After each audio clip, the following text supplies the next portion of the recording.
Eu não sei se Representantes vogais da Assembleia, funcionários da Junta, Mãe Martins Sport Clube, pessoas, fregueses aqui presentes aqui e na internet.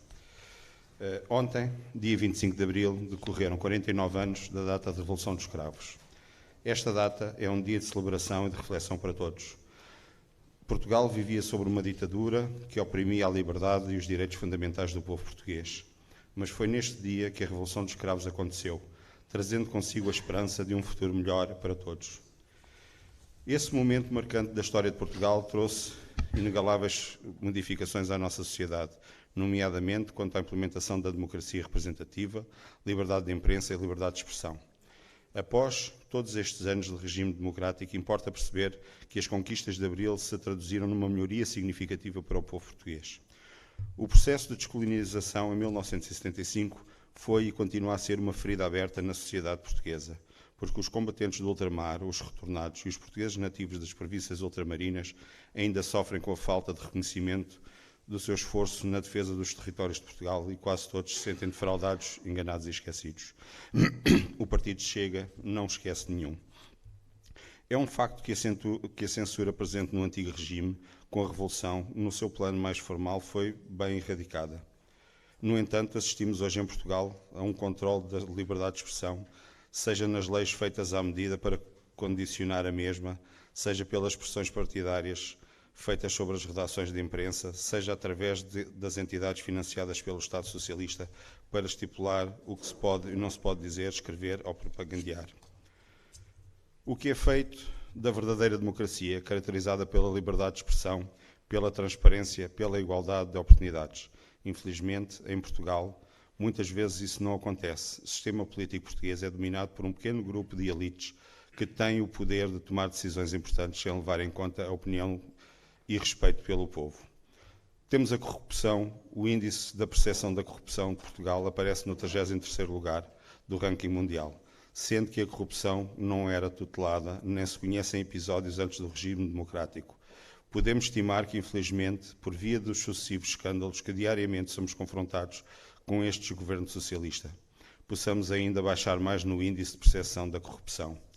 Além disso, a corrupção é um problema grave que afeta todos os níveis do governo português. Os políticos muitas vezes usam a sua posição para enriquecerem a si próprios e aos seus amigos, em vez de trabalharem para um bem comum. Assistimos todos a uma total revolta e desmotivação, sendo notórias e visíveis as dificuldades do país para manter setores pilares da nossa sociedade a funcionar. Na educação, saúde, defesa nacional, segurança política, as carências são cada vez maiores. As faltas de condições nestes setores, a falta de meios, a falta de profissionais motivados, leva a que as pessoas enfrentem dificuldades para aceder a serviços básicos, enquanto outros têm acesso a esses serviços de uma forma fácil e rápida. Isso leva a uma sociedade dividida, onde uns têm muito e outros têm pouco. As reformas, os 30 dias de subsídio de férias, o salário mínimo nacional, são de facto conquistas de Abril. Mas o poder de compra dos portugueses é cada vez menor e tem aumentado o número de pobres no nosso país, sem que se vislumbre qualquer alteração do paradigma ou expectativas que os nossos jovens consigam subir no elevador social. Vivemos hoje um fenómeno muitíssimo preocupante, quando a habitação, que também tem uma das suas causas a vinda descontrolada de migrantes económicos que colocam imensa pressão no mercado de arrendamento para as famílias portuguesas.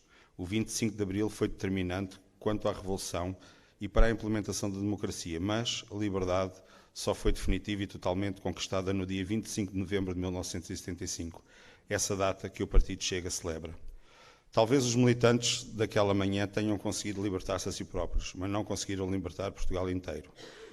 E por essa razão hoje olhamos para trás e lembramos com gratidão aqueles que lutaram pela nossa liberdade, pelos nossos direitos, mas também olhamos para o futuro com esperança e determinação. É importante que, em memória dos que precederam, continuemos a lutar pelos valores democráticos da justiça social, pela igualdade de oportunidades. Algueirão Mãe Martins, assim como o país, foi implementado nessa mudança radical da sociedade portuguesa. Algueirão Mãe Martins também lutou pela liberdade dos seus direitos. Por fim, queremos deixar uma palavra de agradecimento aos fregueses desta freguesia de Algueirão Mãe Martins, que contribuem diretamente e diariamente para a construção de uma sociedade mais justa e igualitária. Juntos podemos construir um futuro melhor para todos, disse. Muito obrigada.